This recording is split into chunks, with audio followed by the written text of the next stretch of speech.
രക്ഷാ സന്ദേശം, രക്ഷാ സന്ദേശം, വരവായ യേശുവിൻ രക്ഷാ സന്ദേശം. വിടുതല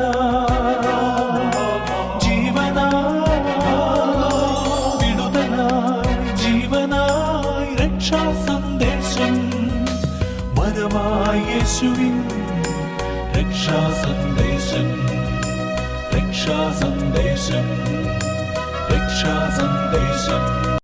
കർത്താവിൻ്റെ വലിയ നാമത്തെ നന്ദിയോടെ സ്തുതിക്കുന്നു, ദൈവത്തെ സ്തോത്രം ചെയ്യുന്നു.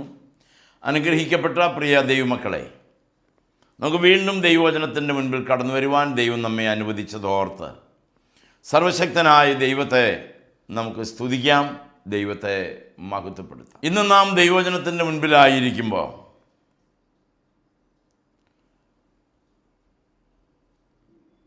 ആവർത്തന പുസ്തകം 21-ാം അധ്യായത്തെ അധീകരിച്ചുകൊണ്ട്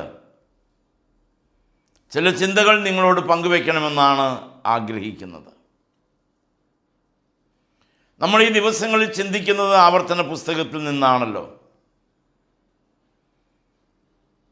നമുക്കറിയാം,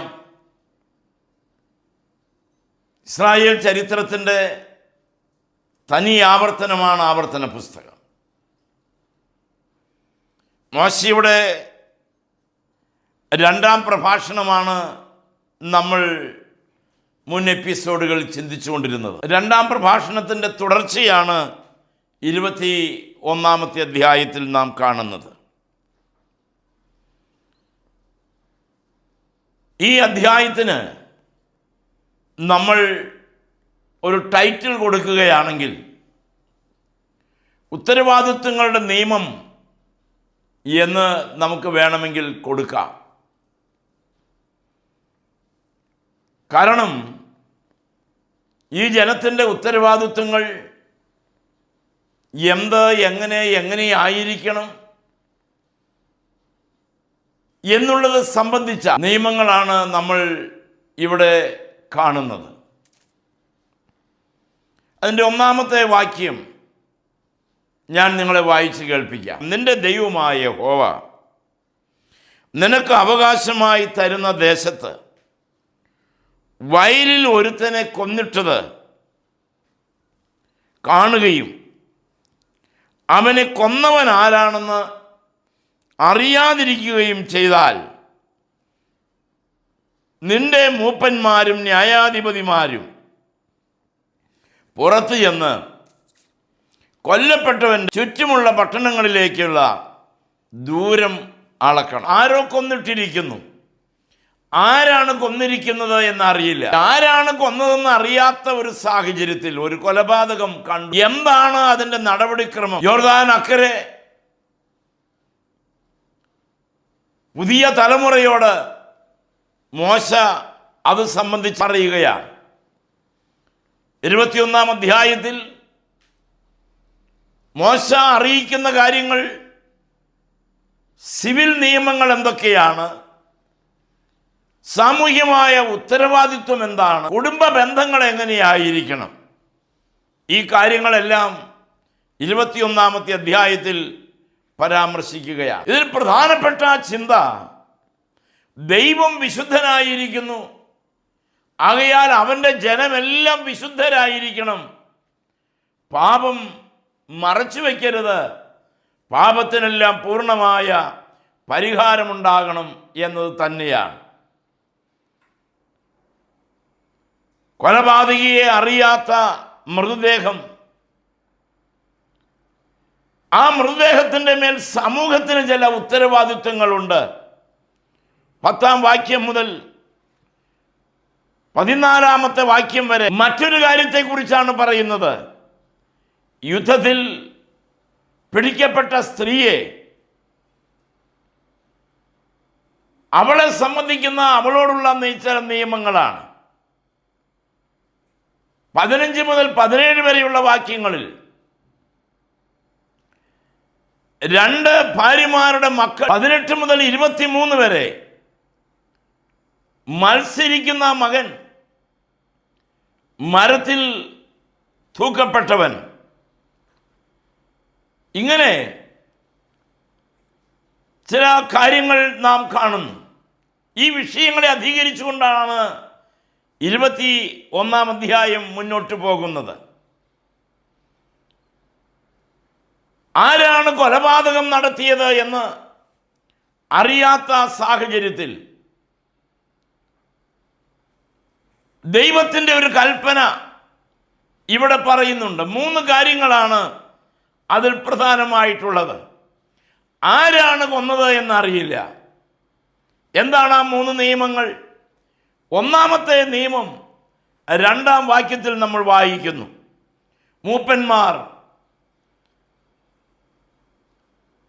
അതിൻ്റെ ചുറ്റുമുള്ള പട്ടണങ്ങളിലേക്ക് എന്ത് ദൂരമുണ്ട് എന്ന് അളക്കണം. ഏറ്റവും അടുത്ത പട്ടണം ആണ് അതിൻ്റെ ഒന്നാമത്തെ ഉത്തരവാദി. രണ്ടാമത്തേത് പശുക്കിടാവിനെ കൊല്ലണം. 4-ാമത്തെ വാക്യം കൃഷി ചെയ്യാത്ത താഴ്വരയിൽ ഒഴുകുന്ന തോട്ടിൽ അങ്ങനെയുള്ള സ്ഥാനത്ത് വെച്ച് ഈ പശുക്കിടാവിനെ കഴുത്ത് ഒടിച്ചു കളയണം. പിന്നെ ലേവ്യരായ പുരോഹിതന്മാർ അടുത്ത് ചെല്ലണം. അവരെയല്ലോ നിന്റെ ദൈവമായ യഹോവ തനിക്ക് ശുശ്രൂഷ ചെയ്യുവാനും യഹോവയുടെ നാമത്തിൽ അനുഗ്രഹിപ്പാനും തെരഞ്ഞെടുത്തിരിക്കുന്നത്. ചുരുക്കത്തിൽ സകല ജനത്തിൻ്റെയും ഉത്തരവാദിത്വം ലേവ്യ ഗോത്രത്തിൻ്റെ മേൽ, പൗരോഹിത്യ കുലത്തിൻ്റെ മേലാണ്. പുരോഹിതന്മാർക്കാണ് അതിൻ്റെ ഉത്തരവാദിത്വം. കഴുത്തൊടിച്ച പശുവിൻ്റെ അടുക്കൽ ചെന്നിട്ട് എന്തു ചെയ്യണം? കൈ കഴുകി പ്രാർത്ഥിക്കണം. യഹോവേ, ഈ രക്തം ഞങ്ങളുടെ മേൽ വരുത്തരുതേ, ഞങ്ങളതിന് ഉത്തരവാദികളല്ല, ഞങ്ങളല്ല അത് ചെയ്തത് എന്ന് അവർ പ്രസ്താവിക്കണമായിരുന്നു. ദൈവം രക്തം ചിന്തുന്നതിനെ വളരെ ഗൗരവമായി കണക്കാക്കുന്നു എന്ന് സംഖ്യാപുസ്തകം 35-ന്റെ 33-ാമത്തെ വാക്യത്തിൽ നാം കാണുന്നു. അറിയാത്ത പാപം പോലും ദേശത്തെ ബാധിക്കും, ദേശത്തിൻ്റെ അനുഗ്രഹത്തെ ബാധിക്കും, ദേശത്തിൻ്റെ നന്മയെ ബാധിക്കും. ഏത് പാപവും ദേശത്തിൻ്റെ മേൽ അധീനമാകും. വേദപുസ്തകത്തിന് ഒരു നിയമമാണ്. പാപം ചെയ്താൽ പാപം ചെയ്യുന്ന വ്യക്തിയെ മാത്രമല്ല, അവർ ഉൾപ്പെടുന്ന സമൂഹത്തെയും ദൈവം ശിക്ഷിക്കും. നമുക്കറിയാം, നോഹയുടെ കാലത്ത് ജലപ്രളയമുണ്ടായി. സകല മാനവരാശിയുടെയും മേൽ പാപം കനം തൂങ്ങി ജനത്തെ മുഴുവനും നശിപ്പിച്ചു. ഭൂമിയെ വെള്ളം കൊണ്ട് നശിപ്പിച്ചു. ഭൂമി ശിക്ഷിക്കപ്പെട്ടു. അതിൻ്റെയും അപ്പുറത്ത് പോയാൽ ദൂതന്മാർ പാപം ചെയ്തു. ദൈവം ഭൂമിയെ ശിക്ഷിച്ചു. ആദമും ഹവ്വയും പാപം ചെയ്തു. ദൈവം ഭൂമിയെ ശിക്ഷിച്ചു. ലോകത്ത് മനുഷ്യൻ പാപം ചെയ്തു. ദൈവം ഭൂമിയെ ശിക്ഷിച്ചു. ലോത്തിന്റെ കാലത്ത് സൊദോമിലെയും ഗൊമോറയിലെയും ജനം പാപം ചെയ്തു. സൊദോം ഗൊമോറയെ ശിക്ഷിച്ചു. ഇങ്ങനെ പഴയ നിയമത്തിൽ ജനം പാപം ചെയ്യുമ്പോൾ ഭൂമി അതിൻ്റെ പാപഭാരം ഏറ്റെടുക്കേണ്ടി വരുന്നു. രാജ്യങ്ങൾ തെറ്റ് ചെയ്താൽ രാജ്യങ്ങൾ ശിക്ഷ അനുഭവിക്കണമായിരുന്നു. പാപം ചെയ്താൽ ആ പാപം ചെയ്യുന്ന വ്യക്തി മാത്രമല്ല, മറ്റുള്ളവർക്കും ശിക്ഷ ഏറ്റുവാങ്ങേണ്ടിയിരുന്നു. യോശുവയുടെ പുസ്തകം 7-ാം അധ്യായം വായിക്കുമ്പോൾ ഇങ്ങനെ കാണാം. സേരഹിന്റെ മകനായ, സപ്തിയുടെ മകനായ, കർമ്മിയുടെ മകനായ ആഖാൻ യഹോവയോട് പാപം ചെയ്തു. അനന്തരഫലം എന്തുണ്ടായി? യഹോവയോട് പാപം ചെയ്തതിനാൽ ഇസ്രായേൽ ജനം പരാജയം ഏറ്റുവാങ്ങി. പാപം ചെയ്ത ആഖാനാണ്. പക്ഷെ ശിക്ഷ ഏറ്റുവാങ്ങിയത് യോശുവയും ജനവുമാണ്. തീർന്നില്ലല്ലോ, ആഘോർ താഴ്വരയിലേക്ക് ആ കുടുംബത്തെ കൊണ്ടുപോയി. പിതാവ് ചെയ്ത പാപത്തിന്റെ ശിക്ഷ മക്കളും അനുഭവിച്ചു. ആ കുടുംബത്തെ മുഴുവനും കല്ലെറിഞ്ഞു കൊന്ന് അതിൻ്റെ മീതെ കൽക്കൂമ്പാരം കൂട്ടി. എന്തേ കാരണം? ആഖാൻ പാപം ചെയ്തു, അവന്റെ കുടുംബം ശിക്ഷിക്കപ്പെട്ടു. എവിടെയാണോ പാപം വർദ്ധിക്കുന്നത്, ആ വ്യക്തിയെ മാത്രമല്ല, ആ സമൂഹത്തെയും അവനായിരിക്കുന്ന സാഹചര്യങ്ങളെയും മുഖം നോക്കാതെ ശിക്ഷിക്കുന്നവനാണ് ദൈവം. അതുകൊണ്ട് നമ്മളെല്ലാവരും വിശുദ്ധരായിരിക്കാൻ, നമ്മൾ വിശുദ്ധരായി കാണാൻ ദൈവം ആഗ്രഹിക്കുകയാണ്. നമ്മളെ വിശുദ്ധിയുള്ളവരായി കാണാൻ ദൈവം ആഗ്രഹിക്കുകയാണ്. അത് നമ്മളെക്കുറിച്ചുള്ള ദൈവത്തിൻ്റെ വാഞ്ഛയാണ്. സമൂഹം ഒന്നിച്ചാണ് ആ പാപത്തിന് ഉത്തരവാദിത്വം ഏറ്റെടുക്കേണ്ടി വരുന്നത്. അത് എൻ്റെ ഉത്തരവാദിത്വമല്ല എന്ന് പറയാൻ കഴിയില്ല എന്ന് ചുരുക്കം. ഞാനതിൽ ഉത്തരവാദിയല്ല, ആ കൊലപാതകത്തിന് എനിക്കൊരു പങ്കുമില്ലെന്ന് ആരും പറയാൻ കഴിയില്ല. ആ ഉത്തരവാദിത്വം, അതിൻ്റെ ശിക്ഷ എൻ്റെ മേൽ വരരുതേ എന്ന് കഴുത്തൊടിച്ച് കളഞ്ഞ പശുക്കിടാവിൻ്റെ മേൽ കൈവച്ച് അവർ ദൈവത്തോട് അപേക്ഷിക്കണമായിരുന്നു. നമുക്കറിയാം, കൊരിന്ത്യലേഖനം 1-ാം അധ്യായം 26-ാമത്തെ വാക്യം വായിക്കുമ്പോൾ അവിടെ ഒരവയവം കഷ്ടപ്പെട്ടാൽ എല്ലാ അവയവവും കൂടെ കഷ്ടപ്പെടുന്നു എന്ന് ഒരു പ്രയോഗം നമുക്കവിടെ കാണാം. സഭയിൽ ഒരാൾ വീണാൽ ആ വീഴ്ചയുടെ ആഘാതം എല്ലാവരും അനുഭവിക്കേണ്ടി വരുന്നു. സഭയിൽ ഒരാൾ തിന്മ ചെയ്താൽ ആ തിന്മയുടെ അനന്തരഫലം സഭയിൽ എല്ലാവരും അനുഭവിക്കേണ്ടി വരുന്നു. അസാരം പുളിമാവ് പിണ്ടത്തെ മുഴുവനും നശിപ്പിക്കുന്നത് പോലെ, പുളിപ്പിക്കുന്നത് പോലെ ഒരാളുടെ തെറ്റ് ആ സമൂഹത്തെ മുഴുവനും ബാധിക്കും. ആ കാര്യത്തിന് തർക്കമില്ല. ആകയാൽ നമ്മുടെ പാപം നമ്മെ കണ്ടെത്തും മുമ്പ്, നമ്മുടെ പാപം നമ്മുടെ കുടുംബത്തെ കണ്ടെത്തും മുമ്പ്, നമ്മുടെ പാപം നമ്മുടെ സമൂഹത്തെ കണ്ടെത്തും മുമ്പ് ഏറ്റുപറയുന്നതും പാപക്ഷമ പ്രാപിക്കുന്നതും ദൈവത്തിൻ്റെ ശിക്ഷാവിധിയിൽ നിന്ന് ഒഴിഞ്ഞിരിക്കുന്നതും അനുഗ്രഹമാണ്. പ്രിയ ദൈവമക്കളെ, നമ്മൾ വിചാരിക്കും ആ പാപത്തിന് ഞാൻ ഉത്തരവാദിയല്ലല്ലോ എന്ന്. പക്ഷെ നമ്മളും ഭംഗ്യന്തരേണ ആ പാപത്തിന് ഉത്തരവാദി തന്നെയാണ്. ആകയാൽ നമ്മളെല്ലാവരും അനുതാപത്തോടെ ദൈവസന്നിധിയിലേക്ക് ഓടിച്ചെല്ലണം. ആഖാൻ പാപം ചെയ്തു, യോശുവ ദൈവസന്നിധിയിൽ പോയി കിടന്ന് വാവിട്ട് കരഞ്ഞു. ജനത്തിൻ്റെ പാപമാണ് ഹായി പട്ടണത്തിൻ്റെ പരാജയത്തിൻ്റെ കാരണമെന്ന് തിരിച്ചറിഞ്ഞ യോശുവ ദൈവസന്നിധിയിൽ അലമുറയിട്ട് കരയുകയാണ്. പ്രിയരെ, പാപമറിയാതെ ചെയ്തതാണെങ്കിലും ആ പാപത്തിന് രക്തം ചിന്തി പരിഹാരം കണ്ടെത്തണം.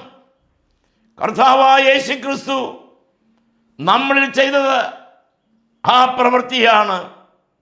ശുദ്ധിയുള്ള യോഹന്നാന്റെ 1-ാം ലേഖനം 1-ാം അധ്യായം അതിൻ്റെ 7-ാമത്തെ വാക്യം, യേശുവിൻ്റെ രക്തം സകല പാപവും പോക്കി നമ്മെ ശുദ്ധീകരിക്കുന്നു. നമ്മുടെ സകല മലിനതകളെയും പോക്കി ശുദ്ധീകരിക്കുന്ന യേശുവിൻ്റെ രക്തം. പാപം ചെയ്ത ഒരു വ്യക്തിയാണ്, പക്ഷേ പരിഹാരം രക്തത്തിലൂടെയാണ്. ആ പരിഹാരത്തിന് വേണ്ടി എല്ലാവരുടെയും ഉത്തരവാദിത്വം കർത്താവ് ഏറ്റെടുത്തു. നമ്മൾ ചെയ്ത തെറ്റുകളുടെ ഉത്തരവാദിത്വം കർത്താവ് ഏറ്റെടുത്തു. നമ്മൾ ചെയ്ത ബാധകത്തിൻ്റെ ഉത്തരവാദിത്വം കർത്താവ് ഏറ്റെടുത്തു. നമ്മളിൽ വന്ന ബാധകത്തിൻ്റെ ഉത്തരവാദിത്വം ഒരു പാപവും ചെയ്യാത്ത കർത്താവ് ഏറ്റെടുത്തു. യേശുവിൻ്റെ രക്തം സകല മാനവരാശിയുടെയും സകല പാപവും നീക്കി ശുദ്ധീകരിക്കാൻ മതിയായ രക്തം യേശു കർത്താവ് അത് ഏറ്റെടുക്കുകയാണ്. അവിടെയാണ് കരുണയുടെ, ദൈവത്തിൻ്റെ നീതിയുടെ വാതിൽ തുറക്കപ്പെടുന്നത്. 10 മുതൽ 14 വരെയുള്ള വാക്യം: നീ ശത്രുക്കളോട് യുദ്ധം ചെയ്യുവാൻ പുറപ്പെട്ടിട്ട് നിന്റെ ദൈവമായ യഹോവ അവരെ നിന്റെ കയ്യിലേൽപ്പിക്കുകയും നീ അവരെ ബദ്ധന്മാരായി പിടിക്കുകയും ചെയ്താൽ ആ ബദ്ധന്മാരുടെ കൂട്ടത്തിൽ സുന്ദരിയായ ഒരു സ്ത്രീയെ കണ്ട് ഭാര്യയായി എടുപ്പാൻ തക്കവണ്ണം അവളോട് പ്രേമം ജനിക്കുന്നുവെങ്കിൽ നീ അവളെ വീട്ടിൽ കൊണ്ടുപോകണം. അവൾ തലമുടി ചിരയ്ക്കുകയും നഖം മുറിക്കുകയും ബദ്ധവസ്ത്രം മാറി നിന്റെ വീട്ടിൽ പാർത്ത് 1 മാസം അവൻ്റെ അപ്പനെയും അമ്മയെയും കുറിച്ച് ദുഃഖിക്കുകയും ചെയ്ത ശേഷം നീ അവളുടെ അടുക്കൽ ചെന്ന് അവൾക്ക് ഭർത്താവായും അവൾ നിനക്ക് ഭാര്യയായും ഇരിക്കണം. അങ്ങനെ പിടിക്കപ്പെട്ടാൽ അവളെ മാനിക്കണം. പിടിക്കപ്പെട്ടാൽ അവളെ വിവാഹം കഴിക്കാം. അതിന് 2 നിയമങ്ങളാണ് പ്രധാനമായിട്ടുള്ളത്. ഒന്ന്, 1 മാസം അവൾക്ക് കരയാൻ അവസരം കൊടുക്കണം. വികാരം, കുടുംബം നഷ്ടപ്പെട്ടതിൻ്റെ വേദന, അവളുടെ കുടുംബത്തിലെ മാതാപിതാക്കളെ നഷ്ടപ്പെട്ടതിൻ്റെ വേദന, അതിനെ പ്രതി കരയാൻ അവൾക്ക് അവസരം കൊടുക്കണം. 13-ാമത്തെ വാക്യം. 14-ാമത്തെ വാക്യം എന്താണ് പറയുന്നത്? അവൾക്ക് ഇഷ്ടമല്ലെങ്കിൽ അവളെ വിട്ടയക്കണം, അടിമയായി വിൽക്കരുത് എന്നാണ് 14-ാമത്തെ വാക്യത്തിൽ നാം കാണുന്നത്. എന്നാൽ നിനക്ക് അവളോട് ഇഷ്ടമല്ലാതെ എങ്കിൽ അവളെ സ്വതന്ത്രമായി വിട്ടയക്കണം. അവളെ ഒരിക്കലും വിലയ്ക്ക് വിൽക്കരുത്. നീ അവളെ പരിഗ്രഹിച്ചതുകൊണ്ട് അവളോട് കാഠിന്യം പ്രവർത്തിക്കരുത്. 2 കാര്യങ്ങൾ: അടിമയായി യുദ്ധത്തിൽ പിടിക്കപ്പെട്ടവരോട് കരുണ കാണിക്കണം, 1 മാസം കരയാൻ അവസരം കൊടുക്കണം, ഇഷ്ടമല്ലെങ്കിൽ വിട്ടയക്കണം. ദൈവത്തിൻ്റെ ഹൃദയം, ദൈവത്തിൻ്റെ മനസ്സ്, പിടിക്കപ്പെട്ടവരോടുള്ള മനസ്സ്, ദൈവത്തിൻ്റെ ദയാതൽപരനായിരിക്കാൻ ഉത്തരവാദിത്വമുണ്ട്. കരുണയുള്ളവരായിരിക്കണം നമ്മൾ. ദൈവസന്നിധിയിൽ മറ്റൊരാളോട് നാം ഇടപെടുകയും പ്രവർത്തിക്കുകയും ചെയ്യുമ്പോൾ കരുണ നിറഞ്ഞ മനോഭാവം നമ്മൾക്കുണ്ടാകണം. ദൈവം ഒരിക്കലും പക്ഷപാതം കാണിക്കുന്നവനല്ല. 15-ാമത്തെ വാക്യം മുതൽ 17-ാമത്തെ വാക്യം വരെ പഠിപ്പിക്കുന്നത് അതാണ്. ദൈവം പക്ഷപാതം കാണിക്കുന്നില്ല. അവിടെ അടുത്ത സംഭവം പറയുകയാണ്. ഒരുത്തി ഇഷ്ടയായും മറ്റവൾ അനിഷ്ടയായും ഇങ്ങനെ 2 ഭാര്യമാർ ഉണ്ടായിരിക്കുകയും അവർ ഇരുവരും അവന് പുത്രന്മാരെ പ്രസവിക്കുകയും ചെയ്താൽ ആദ്യജാതൻ അനിഷ്ടയുടെ മകനായിരിക്കുകയും ചെയ്താൽ അവൻ തൻ്റെ സ്വത്ത് പുത്രന്മാർക്ക് ആദ്യജാതന് പകരം ഇഷ്ടയുടെ മകന് ജ്യേഷ്ഠാവകാശം കൊടുത്തുകൂടാ. അവിടെ ദൈവത്തിൻ്റെ നീതിയെ നാം കാണുകയാണ്. ദൈവത്തിൻ്റെ പക്കൽ മുഖപക്ഷം ഇല്ല. സഭയിലും ചുറ്റുപാടിലും നമ്മൾക്ക് അപ്രിയനാണ്. അപ്രിയായ ഭാര്യയായാലും പ്രിയായ ഭാര്യയായാലും ആദ്യജാതന്റെ അവകാശം അവിടെ മുഖപക്ഷം കാണിക്കാൻ പാടില്ല. അത് ദൈവത്തിൻ്റെ നിയമമാണ്. ഈ നിയമോപദേശങ്ങളെ തൻ്റെ 2-ാം പ്രഭാഷണത്തിലൂടെ മോശ പഠിപ്പിച്ചെടുക്കുകയാണ് ചെയ്തത്. ദൈവജനത്തെ ആ കാര്യത്തിൽ ഉപദേശിക്കുകയാണ് ചെയ്തത്. റോമാലേഖനം 2-ാം അധ്യായം 11-ാമത്തെ വാക്യം ഇങ്ങനെ നമ്മളെ പഠിപ്പിക്കുന്നു: ദൈവത്തിൻ്റെ പക്കൽ മുഖപക്ഷമില്ല. ദൈവത്തിന് മുഖപക്ഷമില്ല എന്നുള്ളതിൻ്റെ ഏക ഉദാഹരണമാണ് വിശ്വാസവും രക്ഷയും ദൈവം സകലർക്കും ദാനമായി നൽകുന്നു. സകലർക്കും ദാനമാണ്. ആരുടെയും മുൻപിൽ ആ വാതിലടച്ചിട്ടില്ല. എന്നാണോ ഒരു മനുഷ്യൻ ദൈവത്തിൻ്റെ ശിക്ഷയ്ക്ക്, ദൈവത്തിൻ്റെ ശിക്ഷാവിധിക്ക്, ആദാമിൻ്റെ പാപത്തിന് എന്നാണോ ഒരു മനുഷ്യൻ പങ്കാളിയായത്, അന്ന് അപ്പോൾ ദൈവം അവർക്ക് രക്ഷയും വിശ്വാസവും ദാനമായി നൽകി. തദ്വാര മനുഷ്യനായി പിറക്കുന്ന എല്ലാവർക്കും രക്ഷയും വിശ്വാസവും നൽകപ്പെട്ടതിനാൽ ഈ കാര്യത്തിൽ കർത്താവ് മുഖപക്ഷം കാണിച്ചിട്ടില്ല. കാൽവറിയിൽ കർത്താവ് ഒരുക്കിയ രക്ഷ എല്ലാവർക്കും ഒരുപോലെ നൽകപ്പെട്ടു. എല്ലാവർക്കും ഒരുപോലെ നൽകപ്പെട്ടു. 22 മുതൽ 23 വരെയുള്ള വാക്യങ്ങളിൽ അടുത്ത സംഭവം നാം കാണുന്നു. അവിടെ പറയുന്നത്, മരത്തിൽ തൂങ്ങുന്നവനെല്ലാം ശപിക്കപ്പെട്ടവനെന്നാണ്. 22-23 വാക്യം. ഒരുത്തൻ മരണയോഗ്യമായ ഒരു പാപം ചെയ്തിട്ട് അവനെ കൊന്ന് ഒരു മരത്തിൽ തൂക്കിയാൽ അവൻ്റെ ശവം മരത്തിന്മേൽ രാത്രി മുഴുവനും ഇരിക്കരുത്. അന്ന് തന്നെ അത് കുഴിച്ചിടണം. തൂങ്ങി മരിച്ചവൻ ദൈവസന്നിധിയിൽ ശാപഗ്രസ്തൻ ആകുന്നു. നിന്റെ ദൈവമായ യഹോവ നിനക്ക് അവകാശമായി തരുന്ന ദേശം നീ അശുദ്ധം ആക്കരുത്. ഗലാത്യ ലേഖനം 3-ാം അധ്യായം 13 അപ്പോസ്തലൻ ഈ വാക്യം ഉദ്ധരിക്കുന്നുണ്ട്. അവിടെ നമ്മുടെ കർത്താവ് നമ്മൾക്ക് വേണ്ടി ശാപമാക്കപ്പെട്ടു. നമ്മൾക്ക് വേണ്ടി, നമ്മുടെ പാപത്തിന് വേണ്ടി അവൻ മരത്തിന്മേൽ തൂക്കപ്പെട്ടു. അവനെയും സന്ധ്യയ്ക്ക് മുമ്പ് അവനെ അരിമത്യാക്കാരൻ യൗസേപ്പും നീക്കോദേമോസും ചേർന്ന് നിയമപ്രകാരം അടക്കി. ക്രിസ്തു നമ്മെ ശാപത്തിൽ നിന്ന് വിടുവിച്ചു. നമ്മെ ശാപത്തിൽ നിന്ന് വിടുവിക്കേണ്ടതിന് അവൻ നമുക്ക് പകരം ശാപമാക്കപ്പെട്ടു. നാം എല്ലാവരും മത്സരിക്കുന്ന മക്കളായിരുന്നു, മരണയോഗ്യരായിരുന്നു. നമ്മൾ മരണതുല്യമായ പാപങ്ങൾ ചെയ്തവരായിരുന്നു. എന്നാൽ നമുക്ക് വേണ്ടി നമ്മുടെ കർത്താവ് ശാപമാക്കപ്പെട്ടു.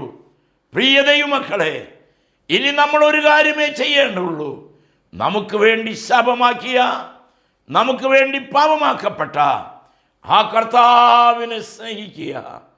കർത്താവേ, നിന്നെ ഞാൻ സ്നേഹിക്കുന്നു എന്ന് അവനോട് പറയുക. നമുക്ക് വേണ്ടി പാപമാക്കപ്പെട്ട നമ്മുടെ കർത്താവ്, നമുക്ക് വേണ്ടി ക്രൂശിന്മേൽ യാഗമായി തീർന്ന കർത്താവ്, അറിഞ്ഞും അറിയാതെയും ചെയ്തു പോയ തെറ്റുകൾക്ക് വേണ്ടി കാൽവറി ക്രൂശിൽ പരിഹാരകനായി തീർന്ന കർത്താവ്, ഉത്തരവാദിയായി തീർന്ന കർത്താവ്, നമ്മുടെ പാപത്തിന് വേണ്ടി ഉത്തരവാദിയായവൻ നമുക്ക് വേണ്ടി ശാപമാക്കപ്പെട്ടു. പക്ഷേ പിതാവായ ദൈവം അവനെ ഉയർത്തെഴുന്നേൽപ്പിച്ചു. അങ്ങനെ നമുക്ക് ജീവൻ തന്നു, നമ്മളെ അതിൻ്റെ പങ്കാളികളാക്കി. നമുക്ക് പ്രാർത്ഥിക്കാം.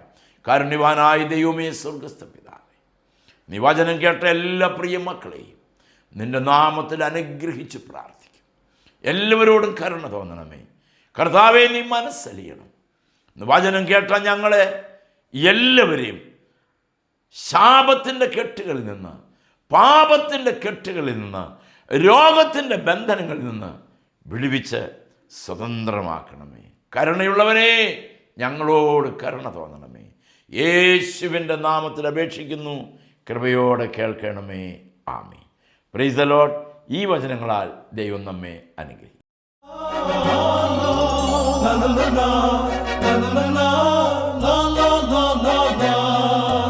രക്ഷാ സന്ദേശം. രക്ഷാ സന്ദേശം വരവായ യേശുവിൻ രക്ഷാ സന്ദേശം വിടുതല ജീവനായി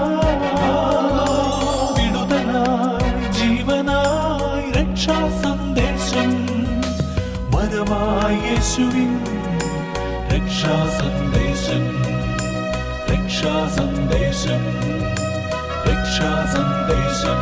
കർത്താവിൻ്റെ വലിയ നാമത്തിൽ നന്ദിയോടെ സ്തുതിക്കുന്നു, ദൈവത്തെ സ്തോത്രം ചെയ്യുന്നു. അനുഗ്രഹിക്കപ്പെട്ട പ്രിയ ദൈവമക്കളെ, ദൈവവചനത്തിൻ്റെ മുമ്പിൽ നമുക്ക് ഒരുമിച്ചായിരിക്കാൻ കർത്താവ് നൽകിയ നല്ല സാവകാശത്തെ ഓർത്ത് നമുക്കെല്ലാവർക്കും നല്ലവനായ ദൈവത്തെ സ്തുതിക്കാം. ഇത് നമ്മുടെ കർത്താവ് നമുക്ക് തന്ന ദിവസമാണ്. ജീവനുള്ളവരുടെ ദേശത്ത് ഇരുന്ന് ജീവനുള്ള മക്കളോട് ജീവനുള്ള വചനം പറയാൻ ജീവനും ആയുസ്സും തന്നല്ലോ എന്ന് ഓർത്ത് ഞാൻ എൻ്റെ ദൈവത്തെ സ്തുതിക്കുകയാണ്. കഴിഞ്ഞ ദിവസങ്ങളിൽ നാം ചിന്തിച്ചു കൊണ്ടിരുന്നത് ആവർത്തന പുസ്തകത്തെ അധികരിച്ചുകൊണ്ടാണല്ലോ. 20-ാമത്തെ അധ്യായമാണ് ഇന്ന് നമ്മൾ ചിന്തയ്ക്കായിട്ട് എടുക്കുന്നത്. ആവർത്തന പുസ്തകത്തിലെ വളരെ പ്രധാനപ്പെട്ട ഒരു അധ്യായമാണ് 20-ാമത്തെ അധ്യായം. മോശയുടെ 2-ാം പ്രഭാഷണത്തിൻ്റെ തുടർച്ചയാണ് 20-ാമത്തെ അധ്യായവും. യുദ്ധത്തിനുള്ള ചില ക്രമീകരണങ്ങളാണ് 20-ാമത്തെ അധ്യായത്തിൽ പറയുന്നത്. യുദ്ധം ചെയ്യുക, യുദ്ധം, പോരാട്ടം, പോർക്കളം, അതിനെ എങ്ങനെയാണ് മാനേജ് ചെയ്യേണ്ടത്, ഓരോ പോരാളിയും അതിനോടുള്ള സമീപനം എന്തായിരിക്കണം, എങ്ങനെയായിരിക്കണം, ദൈവത്തിൻ്റെ പക്ഷത്തു നിന്ന് ദൈവം എന്ത് ചെയ്യും, നമ്മുടെ ഭാഗത്തു നിന്ന് നമ്മളെന്ത് ചെയ്യണം, ആത്യന്തികമായി ശത്രുവിൻ്റെ മേൽ ജയിക്കണം. ഇതൊക്കെയാണ് 20-ാം അധ്യായത്തിൻ്റെ പ്രമേയം എന്ന് പറയാം.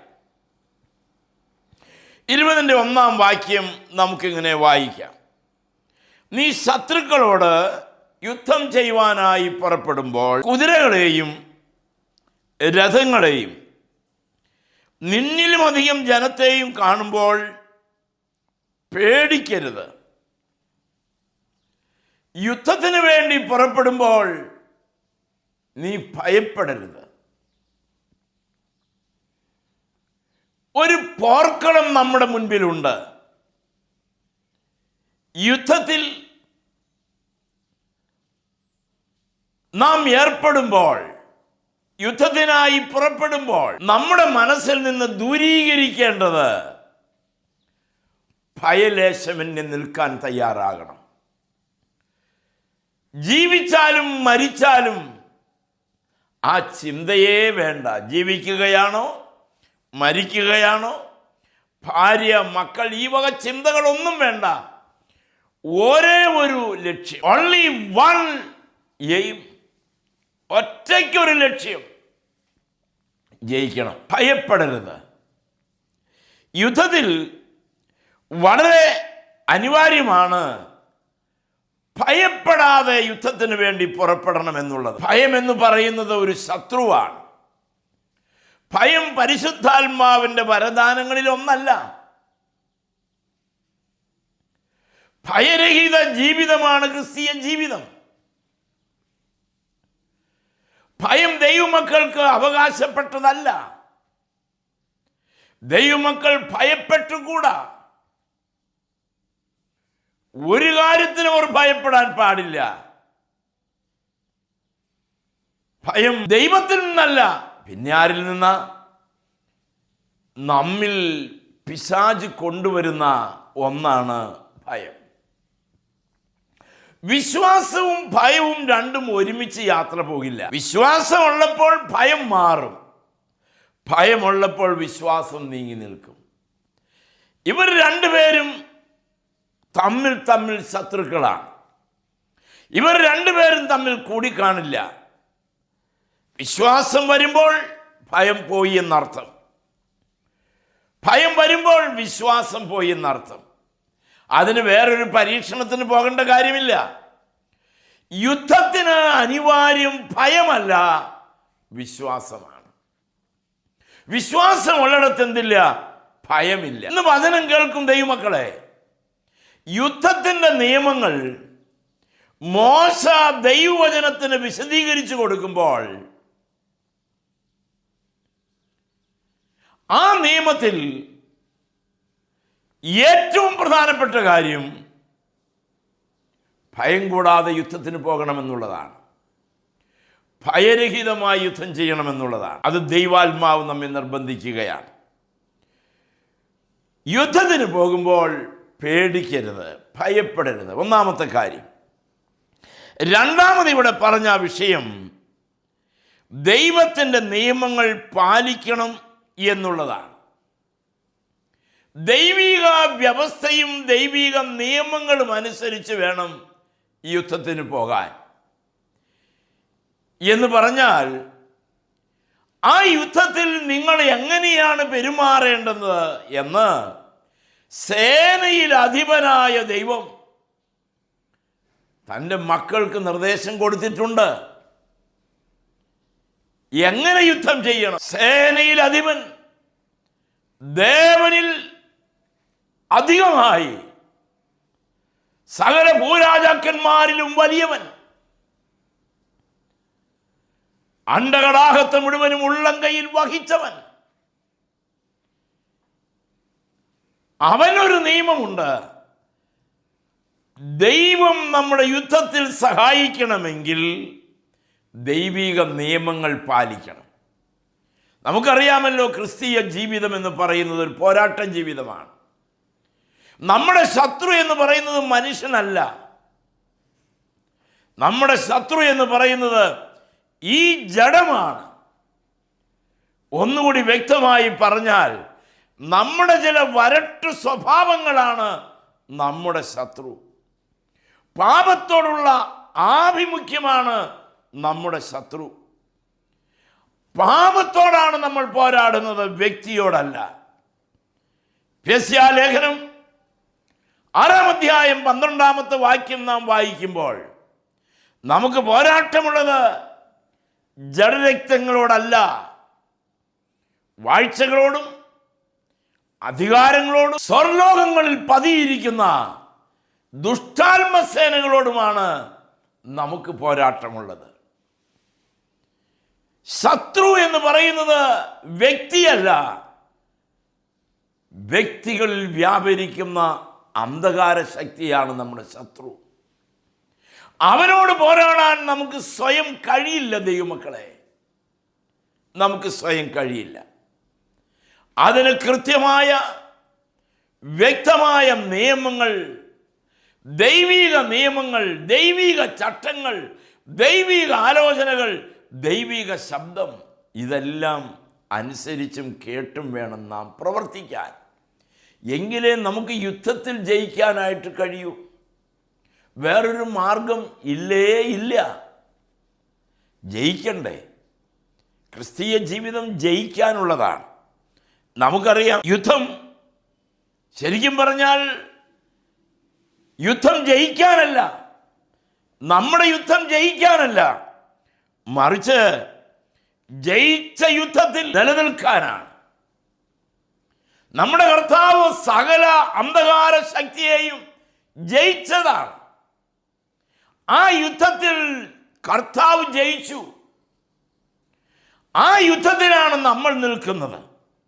അപ്പോൾ പിന്നെ നമ്മൾ എന്തിനാണ് യുദ്ധം ചെയ്യുന്നത്? നമ്മൾ ജയിച്ച സ്ഥാനത്ത് ജയാളിയായി നിൽക്കാനാണ്. കാരണം നമ്മുടെ നേതാവ് ജയിച്ചു. അവൻ ജയാളിയാണ്. അവൻ നമുക്ക് ജയം തന്നു. അതുകൊണ്ട് നമ്മൾ ഇനി പരാജയപ്പെടാതിരിക്കാനാണ് യുദ്ധം ചെയ്യുന്നതെന്ന് ചുരുക്കം. നമ്മുടെ നാഥൻ നമുക്ക് ജയം പ്രഖ്യാപിച്ചു. അവൻ നമുക്ക് ജയം ഉണ്ടാക്കി തന്നു. നമ്മളെ അവൻ ജയിപ്പിച്ചു. ഇനി പരാജയപ്പെടാതിരിക്കാനാണ് നമ്മൾ യുദ്ധം ചെയ്യുന്നത്. രക്ഷിക്കപ്പെട്ട ഏതൊരു ദൈവമക്കളും, വീണ്ടും ജനിച്ച ഏതൊരു ദൈവ പൈതലും ചെയ്യുന്ന യുദ്ധം ജയിച്ച യുദ്ധമാണ്. അതിൽ പരാജയപ്പെടാതിരിക്കാനാണ് നമ്മൾ യുദ്ധം ചെയ്യുന്നത്. ഒന്നാമത്, യുദ്ധത്തിന് പോകുമ്പോൾ നാം ഭയപ്പെടരുത്. രണ്ടാമത്, നാം യുദ്ധത്തിന് പോകുമ്പോൾ ദൈവിക നിയമങ്ങളെ പാലിക്കണം. മൂന്നാമത്തേത്, ശത്രുവിനെ വലുതായി കാണരുത്. ശത്രുവിനെ, അവൻ്റെ ശക്തിയെ, അവൻ്റെ തന്ത്രങ്ങളെ, അവൻ്റെ കുതന്ത്രങ്ങളെ ഒന്നും വലുതായി കാണരുത്. അതിലും വലിയ ശക്തി,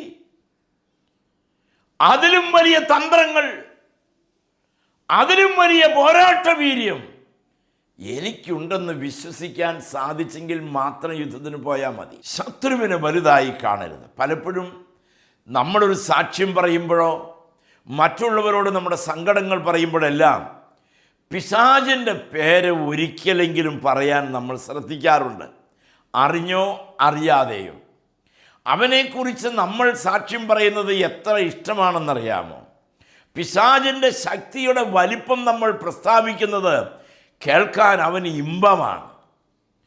കർത്താവിനെക്കുറിച്ച് സാക്ഷ്യപ്പെടുത്താനാണ് നമ്മൾ എഴുന്നേറ്റ് നിന്നതെങ്കിൽ പോലും കർത്താവിനെക്കുറിച്ച് സാക്ഷ്യപ്പെടുത്താൻ എടുക്കുന്ന സമയത്തേക്കാൾ പിശാച് എന്നോട് ഇങ്ങനെ ചെയ്തു, അവൻ എന്നെ പരാജയപ്പെടുത്താൻ നോക്കി, അവൻ എന്നോട് ഇങ്ങനെ വർത്തിച്ചു, അവൻ്റെ ശക്തിയാണ് പലപ്പോഴും നമ്മൾ ഹൈലൈറ്റ് ചെയ്യുന്നത്. ശത്രുവിനെയാണ് നമ്മൾ വലുതായി കാണുന്നത്. കഴിയുമെങ്കിൽ അവൻ്റെ നാമം ഉച്ചരിക്കാതിരിക്കുക, കഴിയുമെങ്കിൽ അവൻ്റെ പ്രവൃത്തിയുടെ മഹത്വം വർണ്ണിക്കാതിരിക്കുക. അവൻ അവൻ്റെ ജോലി ചെയ്യട്ടെ. നമ്മളോടുള്ള യുദ്ധമാണ് അവൻ്റെ ജോലി, നമ്മളോടുള്ള പോരാട്ടമാണ് അവൻ്റെ നിയോഗങ്ങൾ. എന്നാൽ നമ്മുടെ കർത്താവ് സർവശക്തനാണ്. പിശാച് ശക്തനാണ്, പക്ഷേ സർവശക്തനല്ല. പിശാച് വലിയവനാണ്, പക്ഷെ എല്ലാവരേക്കാളും വലിയവനാണ് നമ്മുടെ കർത്താവ്. പിശാച് ജ്ഞാനിയാണ്, പക്ഷെ നമ്മുടെ കർത്താവ് സർവജ്ഞാനിയാണ്. അവൻ്റെ സകല പ്രാപ്തികളെക്കാളും ഉന്നതമാണ് എൻ്റെ ഹൃദയത്തിൽ ജീവിക്കുന്ന കർത്താവിൻ്റേതെന്ന് ചിന്തിക്കണം നമ്മൾ. ആ വലിയവനായ കർത്താവിനോട് കൂടെ നാം ആയിരിക്കുന്നിടത്തോളം കാലം ശത്രു വലിയവനല്ല, അവനെ പരാജയപ്പെടുത്താൻ കഴിയും. നമ്മൾ കഴിഞ്ഞ ഒരു എപ്പിസോഡിൽ പറഞ്ഞു, ആഭിചാരം, മന്ത്രവാദങ്ങൾ, ശകുനവാദം, രാഹു, ഇങ്ങനെ പറയുന്ന ചില തന്ത്ര പരിപാടികളെക്കുറിച്ച് നമ്മൾ പറയുകയുണ്ടായി. ശരിക്കും അന്ന് ഞാൻ സംസാരിച്ചിരുന്നു, അതെല്ലാം ഒരു ശക്തിയാണ്, പക്ഷേ അതിൽ ഭയപ്പെടേണ്ട. അതൊന്നും നമ്മളെ ബാധിക്കുന്ന കാര്യമേ അല്ല. കാരണം എന്താണ്? സർവശക്തന്റെ കൈക്കീഴിൽ ഞാൻ താണിരിക്കുന്നു എന്നുള്ളതിനാൽ അവൻ എന്നോടൊന്നും ചെയ്യാൻ കഴിയില്ല. സുഹൃത്തെ, കർത്താവിൻ്റെ ശക്തിയിൽ ശരണപ്പെടുന്നത്, കർത്താവിൻ്റെ വാഗ്ദത്തങ്ങളിൽ ബലപ്പെടുന്നത്, കർത്താവിൻ്റെ വചനത്തെ അനുസരിക്കുന്നത്, കർത്താവിനോട് ചേർന്നുള്ള സഹിത്വം, ഇതെല്ലാം ശത്രുവിനെ പരാജയപ്പെടുത്താൻ നമ്മളെ ഒരു സൂപ്പർ പവറാക്കാൻ കഴിയുമെന്നുള്ള കാര്യത്തിന് യാതൊരു പക്ഷാന്തരവുമില്ല. അതുകൊണ്ട് ദൈവമക്കളായി നമ്മൾ എപ്പോഴും കരുതേണ്ടത്, സേനയിൽ അധിപനായ സകല ഭൂസീമാവാസികളെയും മനസ്സിൽ കണ്ടും ഹൃദയത്തിൽ ചിന്തിച്ചും അവർക്ക് വേണ്ടി പിശാചിനോട് പടവെട്ടി ജയിച്ച നമ്മുടെ കർത്താവിന് നമ്മളോട് പറയാനുള്ളത് ഇത് മാത്രമേ ഉള്ളൂ: എൻ്റെ മക്കൾ സകലത്തിലും ജയിക്കണം, ഒന്നിൽ പോലും പരാജയപ്പെടരുത്, ശത്രുവിനെ വലുതായി കാണരുത്. മൂന്നാമത്തെ കാര്യം അതാണ്. ഒന്ന്, യുദ്ധത്തിന് പോകുമ്പോൾ ഭയം വേണ്ട. രണ്ട്, നമ്മൾ ദൈവിക നിയമങ്ങൾ പാലിക്കണം. മൂന്ന്, ശത്രുവിനെ നമ്മൾ ഒരിക്കലും വലുതായി കാണരുത്. ഭയരഹിതമായി മുൻപോട്ട് പോകണമെന്ന് ദൈവവചനം നമ്മെ പഠിപ്പിക്കുന്നത് എന്താണ്? കർത്താവ് നമ്മളെ പഠിപ്പിക്കുന്നത് എന്തുകൊണ്ടാണ് എന്ന് ചോദിച്ചാൽ അതിന് വ്യക്തമായ കാരണങ്ങളുണ്ട്. ഭയപ്പെടാതിരിക്കാൻ 3 കാരണങ്ങൾ.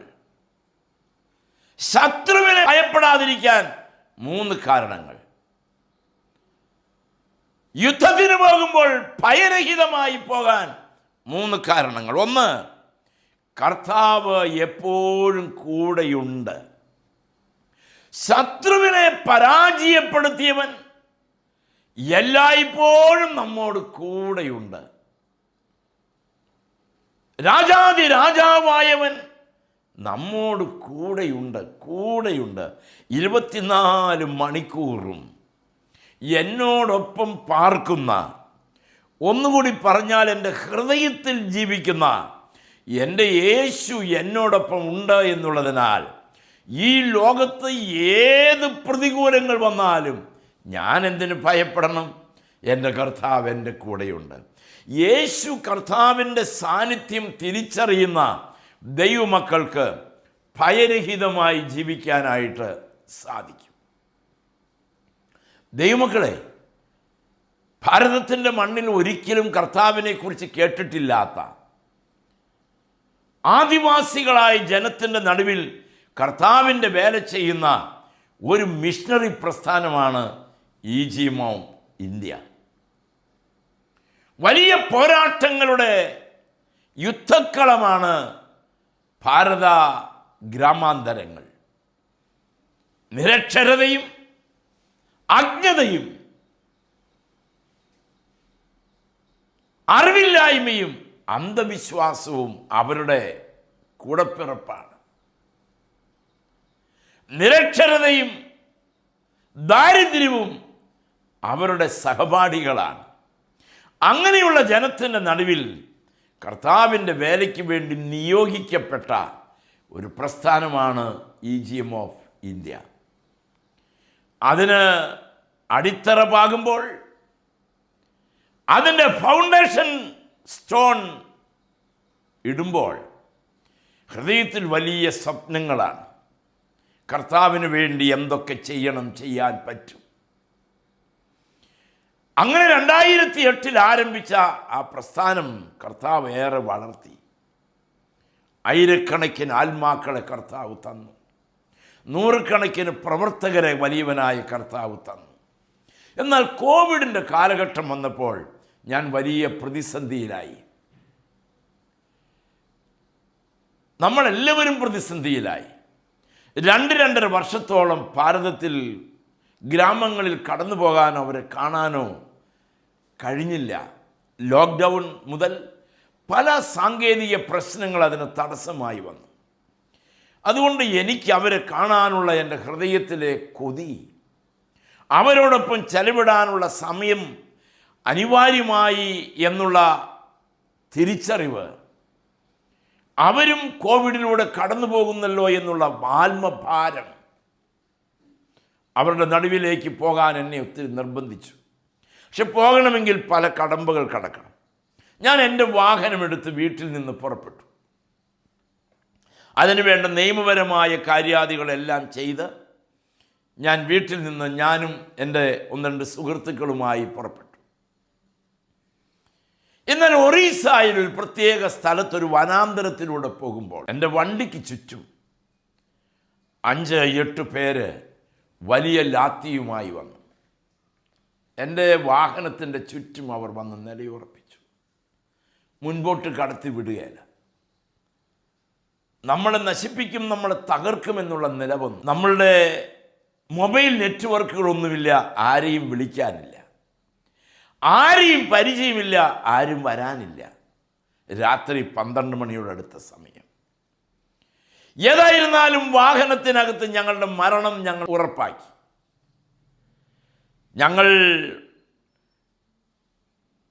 കരങ്ങൾ കൂപ്പി കർത്താവിൻ്റെ സന്നിധിയിൽ പ്രാർത്ഥിച്ച് മരിക്കാൻ ഒരുങ്ങി.